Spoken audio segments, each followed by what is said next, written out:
இறை இயேசுவில் எனதருமை நண்பர்களே, உங்கள் அனைவருக்கும் நம் இயேசுவின் அன்பும் இரக்கமும் உரித்தாக்குக. இந்த 40 நாள் சிலுவை தியானத்தில் எங்களோடு இணைந்து ஜெபித்து உங்கள் தேவைகளுக்காகவும் பிறரின் தேவைகளுக்காகவும் தொடர்ந்து 40 நாள் ஜெபித்து இயேசுவின் கருணையை முழுமையாக பெற்றுக்கொள்ளுங்கள். உங்கள் மன்றாட்டுக்கள் நிறைவேறுவதை கண்ணார காணுங்கள்.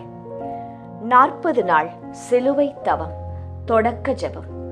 அன்பின் ஆண்டவராகிய இயேசுவே, சிலுவையின் வழியில் எங்களுக்காக வேதனைப்பட்டு உமது இரத்தத்தால் எங்களை மீட்ட இரக்கத்தின் ஆண்டவரே, என்று இந்த 40 நாள் சிலுவை தவத்தை உமது திரு முன்னிலையில் அர்ப்பணிக்கின்றோம். இந்த 40 நாட்களில் தொடர்ந்து நம்பிக்கையுடன், பக்தியுடன், மனத்தாழ்மையுடன் உமது சிலுவை பாதையை தியானிக்கும் அனைவர் மேலும் உமது அளவில்லா இரக்கத்தை பொழிய வேண்டுமென்று வேண்டுகின்றோம். இயேசுவே, இந்த தவத்தை விசுவாசத்துடன் நிறைவேற்றுவர்களின் இதயங்களை தொடும், அவர்களின் கண்ணீரை காணும், அவர்களின் மறை வேண்டுதல்களை நீர் கேட்டருளும். ஒவ்வொரு நாளும் உலகத்தின் முக்கிய தேவைகளுக்காக, குடும்பங்களுக்காக, நோயாளிகளுக்காக, மாணவர்களுக்காக, வேலை தேடுவோருக்காக, திருமணத்திற்காக, குழந்தை பாக்கியத்திற்காக, சமாதானத்திற்காக, நாட்டிற்காக, எங்கள் தனிப்பட்ட தேவைகளுக்காக நாங்கள் உமக்கு முன் ஜெபிக்கின்றோம். இந்த 40 நாள் தவத்தின் முடிவில் உமது சித்தத்தின்படி எங்கள் வாழ்க்கையில் அற்புதங்களை நிகழ்த்தும், எங்கள் வேண்டுதல்களை நிறைவேற்றும், எங்களுக்கு உமது இரக்கத்தை முழுமையாக அனுபவிக்க அருளும். இயேசுவே, உமது சிலுவையில் நாங்கள் அடைக்கலம் அடைகிறோம், உமது இரக்கத்தில் நாங்கள் நம்பிக்கை கொள்கிறோம், உமது அன்பில் நாங்கள் வாழ்கிறோம். தந்தை, மகன், தூய ஆவியின் நாமத்தில் ஆமேன். 40 நாள் சிலுவை தவம் நாள் 27. தனிப்பட்ட வேண்டுதல், என் வாழ்க்கையின் முடிவுகள். பொதுவான வேண்டுதல், உலகத் தலைவர்கள். நீதிமொழிகள் 3ஆம் அதிகாரம் 5-6 திருவசனங்கள். முழு இதயத்தோடு ஆண்டவரில் நம்பிக்கை வை, உன் சொந்த அறிவை சார்ந்து இருக்காதே, உன் எல்லா வழிகளிலும் அவரை நினை, அவர் உன் பாதைகளை செம்மைப்படுத்துவார். ஜெபம்.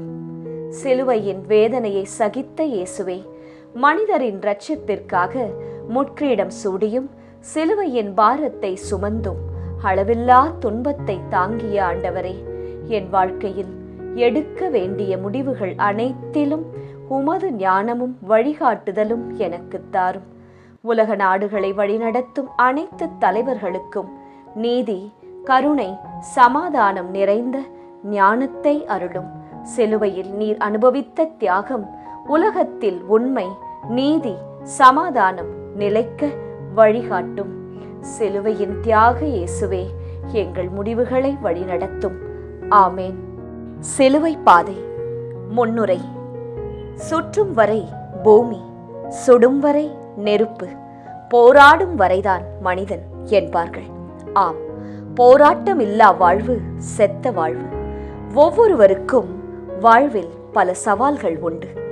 இறை விருப்பம் நம்மில் நிறைவேற இயேசு கிறிஸ்துவை போல சுயநலம் இல்லாது, பாவத்திற்கு சிறிதேனும் இடம் தராது புண்ணிய வாழ்வுக்கு நம்மையே நாம் அர்ப்பணிக்க வேண்டும். இதுதான் கிறிஸ்தவனாக வாழ்வதற்கான பெரிய சவால். இதில் வெற்றி பெற நாமும் ஓர் போராளியாகத்தான் மாற வேண்டும். பல வருடங்களாக சிலுவை பாதையில் பங்கெடுக்கிறோம். மனதுருக மன்றாடி மீண்டும் சிறு சிறு தவறுகளுக்கு இடம் கொடுத்து கொண்டுதான் இருக்கின்றோம் என்று நமக்கு தெரிய வருகின்றது. புனிதத்திற்கான போராட்டத்தை கைவிடாமல் இருக்க வீழ்ந்து கிடக்கும் நம் உணர்வுகளை தட்டி கொடுத்து மீண்டும் போராட அழைக்கிறது திருச்சபை.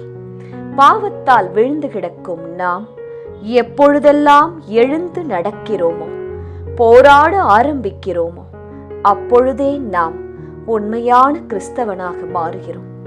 ஏனெனில் இயேசு ஒரு போராளியாக இருந்துதான் நம்மை மீட்டார். இறை விருப்பம் நம்மிலே நிறைவேற மன உறுதியுடன் புனித பயணத்திற்கு தயாராவோம். ஏனெனில் நமக்காக போராடுபவர் நம்மோடு இருக்கிறார். பாவத்திற்கு எதிரான தொடர்ச்சியான நல்ல முயற்சிகளே புனிதத்தின் ஆரம்பம் என்று உணர்ந்தவர்களாய் இந்த புனித பயணத்தில் பங்கெடுப்போம். முதல் ஸ்தலம், இயேசு தீர்ப்பிடப்படுகிறார். திவ்ய இயேசுவே, உம்மை ஆராதித்து வணங்கி உமக்கு நன்றியறிந்த ஸ்தோத்திரம் செலுத்துகின்றோம். அது ஏனென்றால் உமது பாரமான திருச்சிலுவையை கொண்டு உலகத்தை மீட்டு ரட்சித்தீர். மற்றவர்களை கண்டனம் செய்யாதீர்கள், அப்போதுதான் நீங்களும் கண்டனத்திற்கு ஆளாக மாட்டீர்கள். மன்னியுங்கள், மன்னிப்பு பெறுவீர்கள். லூக்கா 6ஆம் அதிகாரம் 37ஆம் திருவசனம். தோல்வி இல்லாத மனிதன் ஒருவன் இருக்கின்றான் என்றால் அவன் நிச்சயமாக ஒரு போராளியாகத்தான் இருப்பான். ஏனென்றால் ஒரு போராளியின் வெற்றியானது அவன் தோல்வியிலிருந்துதான் பரிணமிக்கிறது. எனவேதான் தோல்விகளை வெற்றியின் முதல் படி என்பார்கள். இயேசுவுக்கும் அப்படித்தான். இதோ மீட்பு என்னும் மாபெரும் வெற்றி தீர்ப்பு என்னும் சறுக்களில் ஆரம்பிக்கின்றது. இயேசு தீர்ப்பிடப்படுகிறார். என் அன்பு மகனே, மகளே, இதோ என்னை சிலுவையில் அறையப்பட தீர்ப்பளிக்கிறார்கள். நன்மைக்கும் தீமைக்கும் நடக்கும் போராட்டத்திற்கு முற்றுப்புள்ளி வைப்பதாக நினைத்து என்னை தீர்ப்பிடுகிறார்கள். இவன் தச்சன் மகன் அல்லவோ? இவன் அன்னையையும் சகோதரர்களையும் நாம் அறிந்திருக்கிறோமே. நாசரேத்திலிருந்து நல்லது எதுவும் வரக்கூடுமோ? இப்படிப்பட்ட விமர்சனங்களின் உச்சக்கட்டம் தான் சிலுவையில் அறையப்பட தீர்ப்பு. தெரிந்தோ தெரியாமலோ இந்த சமூகம் ஒவ்வொருவருக்கும் ஒரு தீர்ப்பை எழுதுகின்றது. இவன் படிப்பறிவில்லாதவன், இவனுக்கு பேச தெரியாது, இவன் கோபக்காரன், அந்த பெண் ஒரு மாதிரி என்பன போன்ற பல முத்திரைகளை பதித்து வைக்கின்றது. இந்த முத்திரைக்குள் நீ அகப்பட்டோ அல்லது மற்றவர்களையோ உன்னையோ அகப்படுத்தியோ இருக்கின்றாய் என்றால் மாற்றத்திற்கான மனநிலையோடு புனித வாழ்விற்காக புறப்படு. இதோ என் கரங்கள். ஜெபம். அன்பு இயேசுவே, எனக்கு நான் கொடுக்கும் தீர்ப்புகளையும் சமூகம் எனக்கு கொடுக்கும் தீர்ப்புகளையும் தாண்டி புனித வாழ்விற்கு கடந்து வர அருள் தாரும். ஆமேன். எங்கள் பேரில் தயவாயிரும் சுவாமி, எங்கள் பேரில் தயவாயிரும். மரித்த விசுவாசிகளின் ஆன்மாக்கள் இறைவனுடைய இரக்கத்தினால் நித்திய சமாதானத்தில் இளைப்பாற கடவன.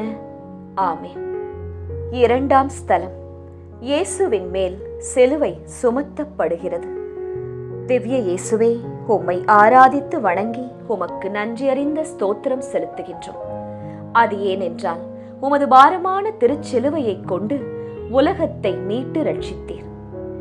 என்னை பின்பற்ற விரும்பும் எவரும் தன்னலம் துறந்து தம் சிலுவையை தூக்கிக் கொண்டு என்னை பின்பற்றட்டும். மத்தேயு 16ஆம் அதிகாரம் 24ஆம் திருவசனம். என் வாழ்வின் சுமைகள் எல்லாம் எப்போது தீரும் என்று ஏங்காதவர்கள் யாருமே இல்லை.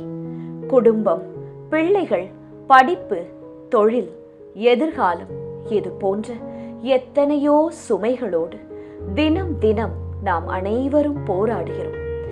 என்று தீரும் இந்த சுமை? எப்போது சுமைகள் சுகமாய் மாறும் என்று நாம் தவித்துக் கொண்டு இருக்கின்றோம். நம் தவிப்புகளுக்கு மத்தியில் இதோ இயேசுவின் மேல் ஒரு சுமை. அன்பு மகனே, அன்பு மகளே, வாழ்க்கையில் ஒரு சில சுமைகளை நீங்கள் கட்டாயம் சுமந்தே ஆக வேண்டுமா? குடும்பம் ஒரு சில நேரங்களில் சுமையாக இருக்கும். உறவுகள் ஒரு சில நேரங்களில் சுமையாக இருக்கும். இவைகள் போல் இன்னும் பல. இவைகள் வாழ்க்கையில் யதார்த்த சிலுவைகள். புனிதத்திற்கு புறப்பட தயாரான நீ சுமைகளை சுமக்க தயாரா? சிலுவையில்லாத கொல்கொதாவும் சுமைகள் இல்லாத போராட்ட வாழ்வும் வீண். மகிழ்ச்சியோடு சுமைகளை சுமக்க கற்றுக்கொள். அப்போது சுமைகள் தானாக சுகமாக மாறும். வா என் மகனே, வா என் மகளே, தொடர்ந்து நடப்போம் நாம் இருவரும்.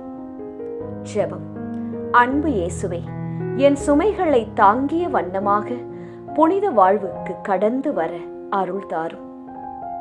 எங்கள் பேரில் தயவாயிரும் சுவாமி, எங்கள் பேரில் தயவாயிரும். மரித்த விசுவாசிகளின் ஆன்மாக்கள் இறைவனுடைய இரக்கத்தினால் நித்திய சமாதானத்தில் இளைப்பாற கடவன. ஆமேன். 3ஆம் ஸ்தலம். இயேசு முதல் முறையாக கீழே விழுகிறார். திவ்ய இயேசுவே, உம்மை ஆராதித்து வணங்கி உமக்கு நன்றியறிந்த ஸ்தோத்திரம் செலுத்துகின்றோம். அது ஏனென்றால் உமது பாரமான திருச்சிலுவையை கொண்டு உலகத்தை மீட்டு ரட்சித்தீர். பாவிகளால் தமக்கு உண்டான எந்த எதிர்ப்பையும் மன உறுதியோடு தாங்கிக் கொண்ட அவரை எண்ணி பாருங்கள். அப்போது நீங்கள் மனம் சோர்ந்து தளர்ந்து போக மாட்டீர்கள். எபிரேயர் 12ஆம் அதிகாரம் 3ஆம் திருவசனம். இலக்கு சரியாக இருந்தபோதும் இயேசுவுக்கு ஏன் இந்த தடுமாற்றம்? உடல் பலமிழந்து விட்டதா? இல்லை. உள்ளம் பலமிழந்து விட்டதா? இல்லை. இரண்டுமே ஒத்துழைக்க மறுத்து விட்டதா? இயேசுவின் பயணத்தில் கூட வீழ்ச்சிகள் என்றால் நாம் எம்மாத்திரம்? உடல் பலம் இழக்கலாம், ஆனால் உள்ளம் பலம் இழக்கலாமா? என் அன்பு மகளே, மகனே, உன் வாழ்வில் தடுமாற்றமா, தோல்வியா? என்னை வீழ்த்தி விட்டார்கள் என்று நினைக்கிறாயா? வாழ்ந்து என்ன புண்ணியம் என்று நினைக்கிறாயா? உன் கண்ணீரை துடைத்துக்கொள். என் உடல் பலமிழந்தது, ஆனால் என் உள்ளம் பலம் இழக்கவில்லையே. என்னை போல் உள்ளத்தில் உறுதிகொள். உடலுக்கு பலம் தானாக வந்து சேரும். உன் வீழ்ச்சி மற்றவர்களுக்கு ஒருவேளை மகிழ்ச்சியாக கூட இருக்கும். தூசியை தட்டிவிட்டு இலக்கை நோக்கிச் செல். ஏனெனில் உனக்காக போராடுவது நான் அல்லவா? உன் தோல்வியும் வீழ்ச்சியும் உன் நம்பிக்கையை குறைத்து புண்ணிய வாழ்வினை தடை செய்யாது என்ற மன உறுதியுடன் என்னுடன் வா. ஜெபம். அன்பு இயேசுவே, வாழ்வின் தடுமாற்றத்தை பொருந்தி கொண்டு உம்மை போல் திடம் கொண்டு உம் விருப்பப்படியே எழுந்து நடக்க அருள் தாரும். ஆமேன். எங்கள் பேரில் தயவாயிரும் சுவாமி, எங்கள் பேரில் தயவாயிரும். மரித்த விசுவாசிகளின் ஆன்மாக்கள் இறைவனுடைய இரக்கத்தினால் நித்திய சமாதானத்தில் இளைப்பாற கடவன. ஆமேன். 4ஆம் ஸ்தலம். இயேசு தன் தாய் மரியாளை சந்திக்கிறார். திவ்ய இயேசுவை, உம்மை ஆராதித்து வணங்கி உமக்கு நன்றியறிந்த ஸ்தோத்திரம் செலுத்துகின்றோம். அது ஏனென்றால் உமது பாரமான திருச்சிலுவையை கொண்டு உலகத்தை மீட்டு ரட்சித்தீர். விண்ணுலகில் உம்மையன்றி எனக்கு இருப்பவர் யார்? மண்ணுலகில் வேறு விருப்பம் உம்மையன்றி எனக்கு ஏதுமில்லை. திருப்பாடல்கள் 73ஆம் அதிகாரம் 25ஆம் திருவசனம். ஒரு சில நேரங்களில் ஒரு சிலரிடம் சற்று பேசினாலே நமது மனம் சற்றே இலகி போகின்றது. மனதில் பாரம் குறைந்து போகின்றது. இதை போன்றுதான் இயேசு தம் அன்பு தாயை சந்திக்கிறார். அன்னை மரியின் சந்திப்பு இயேசுவை கல்வாரியில் இருந்து பிரிக்கும் சந்திப்பு அல்ல, மாறாக கல்வாரிக்கு உரம் சேர்க்கும் சந்திப்பு. என் அன்பு மகளே, மகனே, என் தாயின் சந்திப்பு அன்பு சந்திப்பு. ஆனால் அந்த அன்பு என்னை போராட்ட வாழ்விலிருந்து பிரித்து விடவில்லை, மாறாக போராட கரம் கொடுக்கும் சந்திப்பாக அமைகிறது. பிரச்சனைகள் இல்லாத, கஷ்டம் இல்லாத வாழ்வை இறைவன் கொடுக்க வேண்டும் என்பதை விட என் பிரச்சனைகளில், கஷ்டத்தில் இறைவன் உடனிருக்க வேண்டும் என்ற எண்ணத்தோடு வாழ பழகிக்கொள். ஏனெனில் கிறிஸ்தவ வாழ்வு போராட்ட வாழ்வு.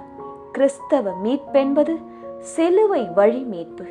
இந்த மீட்புதான் என் தந்தையின் விருப்பம். வா அன்பு மகனே, மகளே, தொடர்ந்து பயணிப்போம். ஜெபம். அன்பு இயேசுவே, என் பிரச்சனைகளில் உம் உடனிருப்புத்தான் என் பலம் என்பதை உணர்ந்து எனக்கு நல்ல மனதுடன் வாழ கற்றுத்தாரும். ஆமேன். எங்கள் பேரில் தயவாயிரும் சுவாமி, எங்கள் பேரில் தயவாயிரும். மரித்த விசுவாசிகளின் ஆன்மாக்கள் இறைவனுடைய இரக்கத்தினால் நித்திய சமாதானத்தில் இளைப்பாற கடவன. ஆமேன். 5ஆம் ஸ்தலம். இயேசுவின் சிலுவையை சீமோன் சுமக்கிறார். திவ்ய இயேசுவே, உம்மை ஆராதித்து வணங்கி உமக்கு நன்றியறிந்த ஸ்தோத்திரம் செலுத்துகின்றோம். அது ஏனென்றால் உமது பாரமான திருச்சிலுவையை கொண்டு உலகத்தை மீட்டு ரட்சித்தீர். நன்மை செய்ய கற்றுக்கொள்ளுங்கள், நீதியை நாடி தேடுங்கள், ஒடுக்கப்பட்டோருக்கு உதவி செய்யுங்கள். எசாயா 1ஆம் அதிகாரம் 17ஆம் திருவசனம். சுமைகள் ஏன் நமக்கு பாரமாக இருக்கிறது தெரியுமா? உண்மையில் நாம் அதை கட்டாயத்தின் பேரில் சுமப்பதால் தான். கருவை தாங்கும் தாய்க்கு குழந்தை ஏன் சுமையாகவில்லை? ஏனென்றால் அவள் சுமை கட்டாயத்தின் பேரில் வந்தது அல்ல. எனவேதான் சுமையை சுகமாக சுமக்கிறார். அன்பு மகளே, மகனே, இதுவரை சுகமாய் தூக்கி வந்த என் சிலுவையை சீரேனே ஊரைச் சேர்ந்த சீமோன் கட்டாயத்தின் பேரில் சுமக்கிறான். எனவேதான் அது சுமையாய் மாறுகிறது. அன்பாய் செய்யும் போது சுகமாகவும், கட்டாயத்தின் பேரில் செய்யும் போது சுமையாக மாறுவது யதார்த்தம். நல்லவனாகவும் பிறர் அன்பு உள்ளவனாகவும் புனித வாழ்வில் நிலைத்து இருப்பவனாகவும் வாழ்வது கட்டாயம் என்று நினைத்தால் அது சுமையாய் மாறிவிடும். நல்லவனாயும் மனித நேயம் உள்ளவனாகவும் வாழ்வது என் சுதந்திரம், அதுவே என் தந்தையின் விருப்பம் என்று நாம் நினைத்தால் அது சுகமாய் மாறும். ஜெபம். அன்பு இயேசுவே, என் சுமைகளை சுதந்திரமாய் சுமக்க எனக்கு அருள் தாரும். ஆமேன். எங்கள் பேரில் தயவாயிரும் சுவாமி, எங்கள் பேரில் தயவாயிரும்.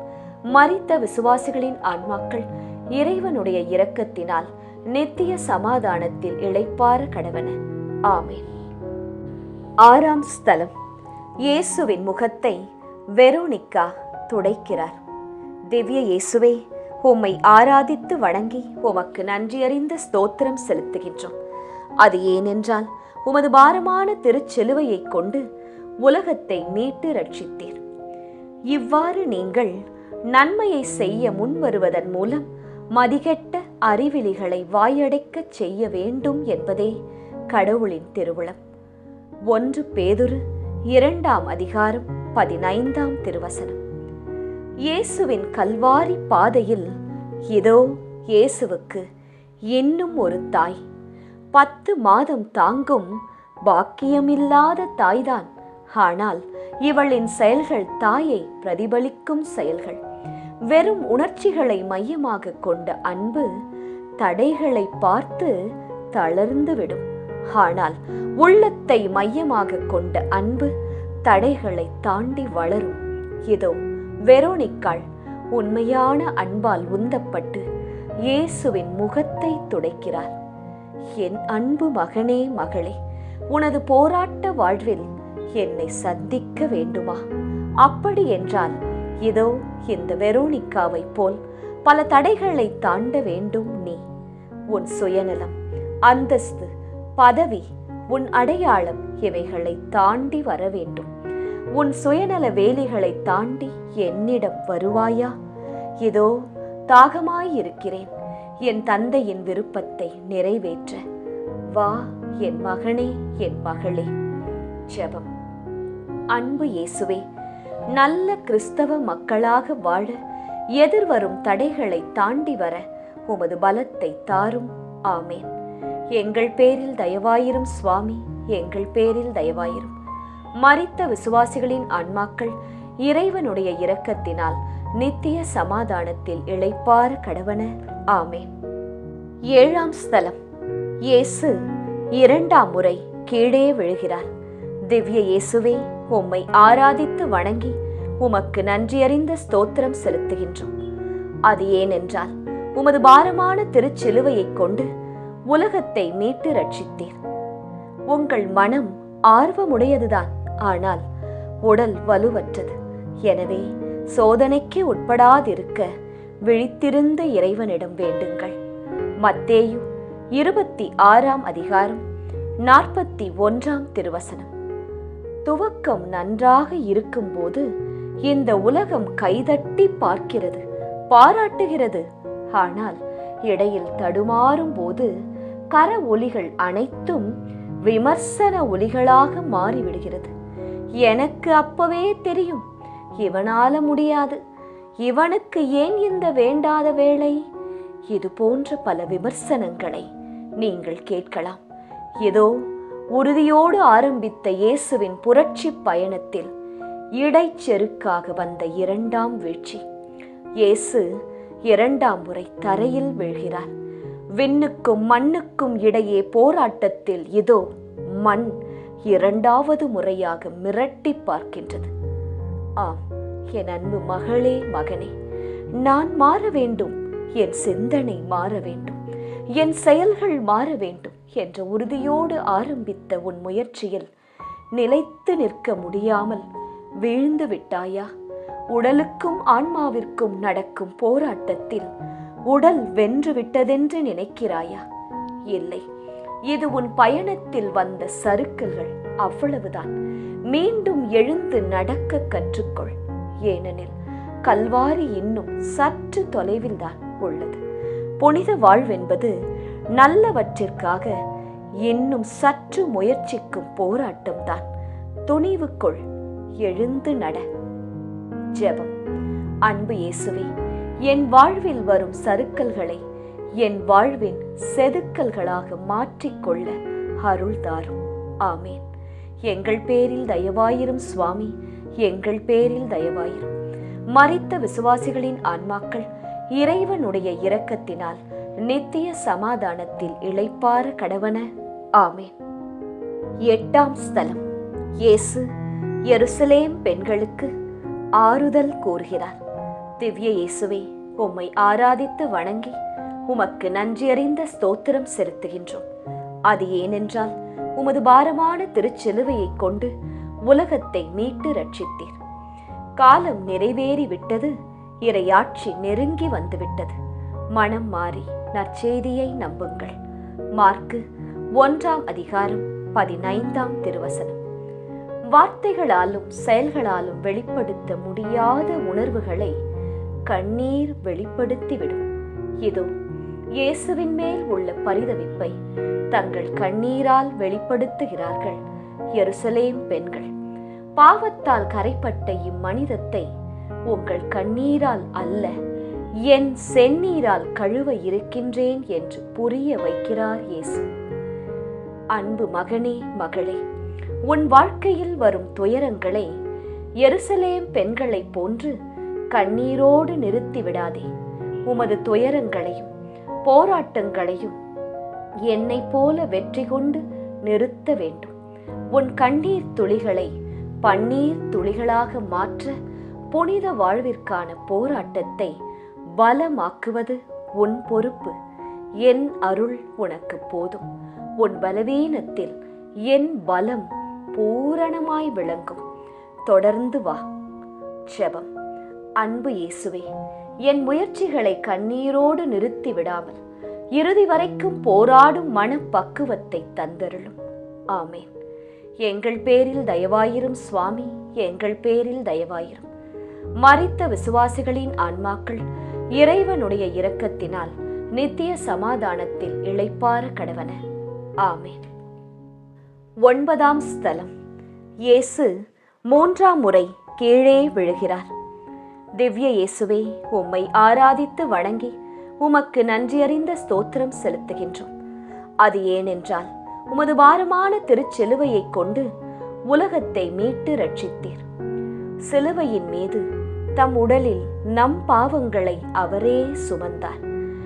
நாம் பாவங்களுக்கு இறந்து நீதிக்காக வாழ்வதற்கே இவ்வாறு செய்தார். திருப்பாடல்கள் 73ஆம் அதிகாரம் 25ஆம் திருவசனம். இயேசுவின் சிலுவை பயணத்தில் அவர் 3 முறை மட்டும் விழவில்லை. மாறாக வீழ்ச்சிகள், தடுமாற்றங்களுக்கு மத்தியில்தான் கல்வாரியை அடைகிறார். வேண்டிய மட்டும் அடித்து அடித்து கேவலப்படுத்திய வீரர்களே சோர்ந்திருக்கும் போது மனித வலுவில் சிலுவை சுமக்கும் இயேசு மீண்டும் சோர்ந்து போய் மண்ணில் சாய்வது யதார்த்தம்தானே? இதோ இயேசு மீண்டும் மண்ணில் விழுகிறார். அன்பு மகனே, மகளே, உன் மனமாற்றத்திற்காக நான் விழுகிறேன். மனம் மாற மறுக்கும் உன் உள்ளத்தை சற்று என் மீது செலுத்து. ஆனால் கட்டாயத்தின் பேரில் அல்ல. வீழ்ந்து கிடக்கும் உன்னை தொட நான் தயார். எனக்கு வேண்டியதெல்லாம் ஆம் என்னும் உன் சுதந்திர அனுமதி, அவ்வளவுதான். என் தாயின் ஆம் என்ற சொல்தான் மனுகுல மீட்பின் ஆரம்பம். இதே வார்த்தையைத்தான் உன்னில் எதிர்பார்த்து இதோ எழுகிறேன். ஜெபம்.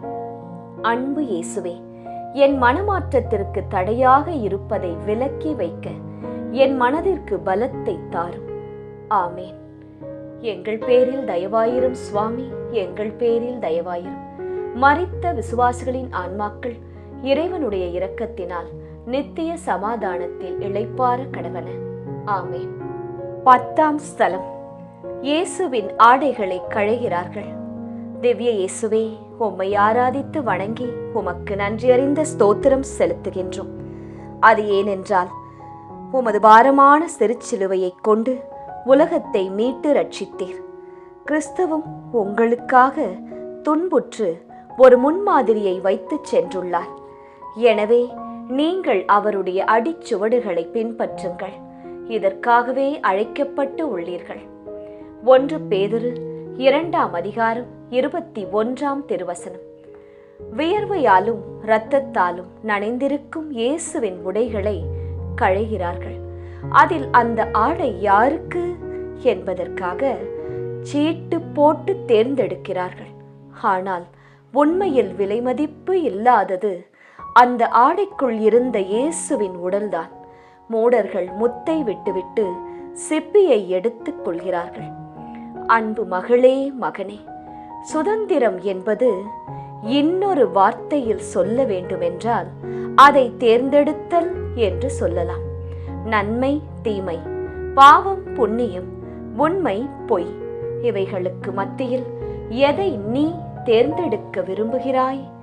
என் அன்பு பிள்ளாய், சுதந்திரத்தின் உண்மை பொருளை உணர்ந்து நன்மையை தேர்வு செய்து புண்ணிய வாழ்வில் உன்னை ஒன்றிணுக்க தயாராக. ஜெபம். அன்பு இயேசுவே, என் புனித வாழ்விற்கு நன்மைகளை விருப்பத்தோடு தேர்ந்து கொள்ள அருள் தாரும். ஆமேன். எங்கள் பேரில் தயவாயிரும் சுவாமி, எங்கள் பேரில் தயவாயிரும். மரித்த விசுவாசிகளின் ஆன்மாக்கள் இறைவனுடைய இரக்கத்தினால் நித்திய சமாதானத்தில் இளைப்பாற கடவன. ஆமேன். 11ஆம் ஸ்தலம். இயேசு சிலுவையில் அறையப்படுகிறார். திவ்ய இயேசுவே, உம்மை ஆராதித்து வணங்கி உமக்கு நன்றியறிந்த ஸ்தோத்திரம் செலுத்துகின்றோம். அது ஏனென்றால் உமது பாரமான திருச்சிலுவையை கொண்டு உலகத்தை மீட்டு ரட்சித்தீர். நமக்கு எதிராக ஒப்பந்த விதிகள் பல கொண்ட கடன் பத்திரத்தை அவர் அழித்து விட்டார். அதை சிலுவையில் வைத்து ஆணியடித்து அறவே ஒழித்து விட்டார். கொலோசியர் 2ஆம் அதிகாரம் 14ஆம் திருவசனம்.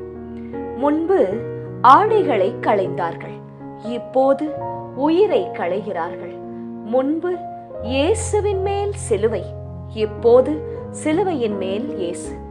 அவமானத்தின் உச்ச கட்டமாக இயேசுவை சிலுவையில் தொங்க விடுகிறார்கள். இனி சிலுவை வேறு, இயேசு வேறு அல்ல.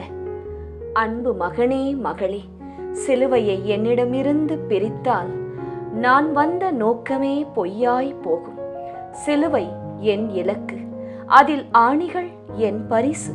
இதோ என் இலக்கில் நான் ஒன்றித்து விட்டேன். புனித வாழ்வென்னும் உன் இலக்கில் நீ ஒன்றிப்பது எப்போது? ஜெபம். அன்பு இயேசுவே, மாற வேண்டும் என்று என் இலக்கில் எப்போதும் என் மனம் ஒன்றித்து இருக்க அருள் தாரும். ஆமேன். எங்கள் பேரில் தயவாயிரும் சுவாமி, எங்கள் பேரில் தயவாயிரும். மரித்த விசுவாசிகளின் ஆன்மாக்கள் இறைவனுடைய இரக்கத்தினால் நித்திய சமாதானத்தில் இளைப்பாற கடவன. ஆமேன். 12ஆம் ஸ்தலம். இயேசு சிலுவையில் மரிக்கிறார்.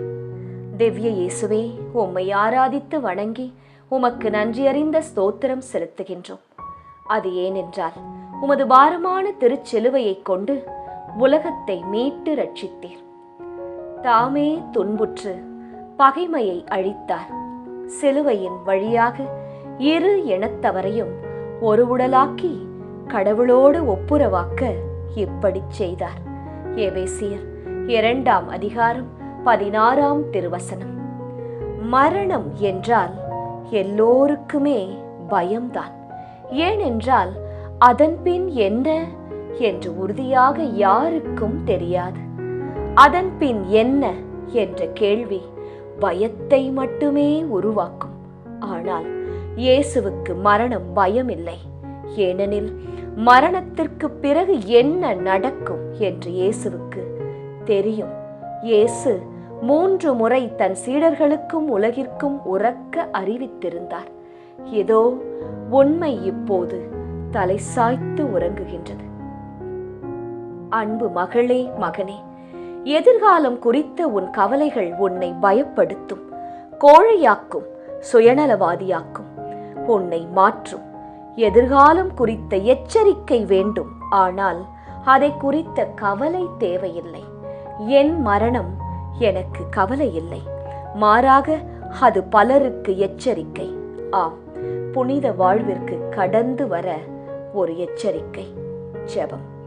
அன்பு இயேசுவே, உம்மோடு நாங்கள் அறையப்பட்டால் உம்மோடு உயிர்ப்போம் என்னும் உண்மையை புரிந்து கொள்ள அருள் தாரும்.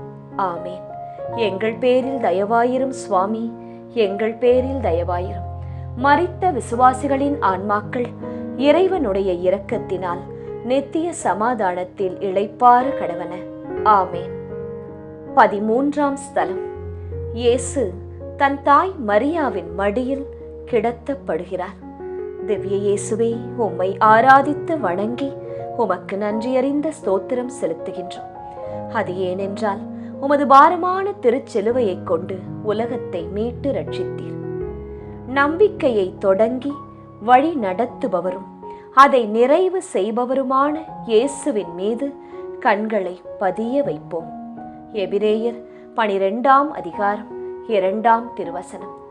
10 மாதம் துடிப்போடு சுமந்த அன்னையின் மடி இப்போது துடிப்பில்லாமல் மௌனமாகிறது. உமது உள்ளத்தை ஒரு வாழ் ஊடுருவும்.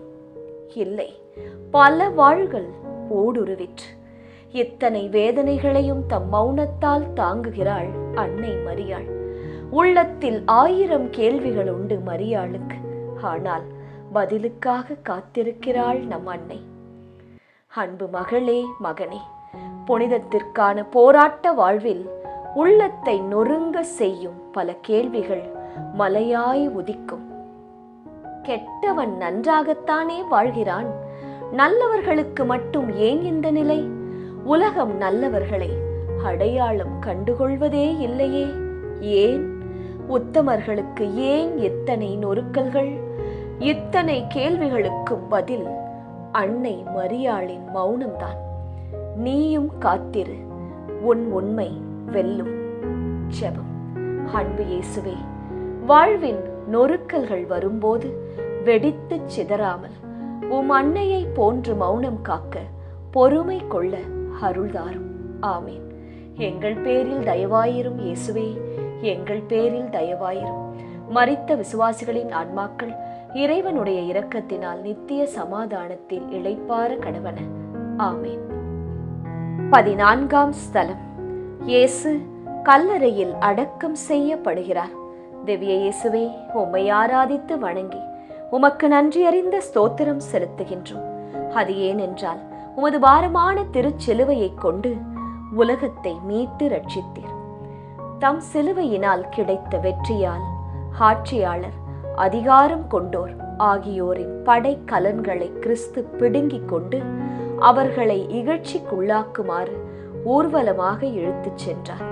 கொலோசியர் 2:15 திருவசனம்.